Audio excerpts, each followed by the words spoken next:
Adjust பண்ணிக்கோ. இது பெண்களுக்கே ஒரு உரிமையான வேர்டாக போயிடுச்சுல. வாழ்க்கையில் அட்ஜஸ்ட் பண்ணுறது பலவீனம்னு யாரும் நினைக்காதீங்க. அதுதான் ஒரு பெண்ணோட வலிமையும் கூட. ஒரு பெண் அவங்க வாழ்க்கையில் எவ்வளோ மாற்றம் வந்தாலும் அவங்க குடும்பத்துக்காக அட்ஜஸ்ட் பண்ணிக்கிறாங்க.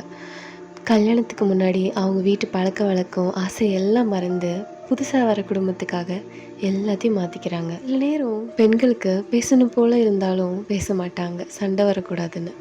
தன்னோட ஆசையை விட்டுடுவாங்க, குடும்பம் சந்தோஷமாக இருக்கணும்னு. இதுதான் அட்ஜஸ்ட்மெண்ட், பலவீனம் இல்லை. இதுதான் ஒரு பெண்ணோட அசல் சக்தியும் கூட. அவங்க பொறுமையால், பாசத்தால், தியாகத்தால் தான் ஒரு குடும்பம் நிலையாக நிற்குது. ஒரு பொண்ணு இல்லாமல் ஒரு குடும்பம் வீடு மாதிரி தான் இருக்கும். ஆனால் ஒரு பெண் இருந்தால் அந்த வீடு இல்லமாக ஆகிடும்.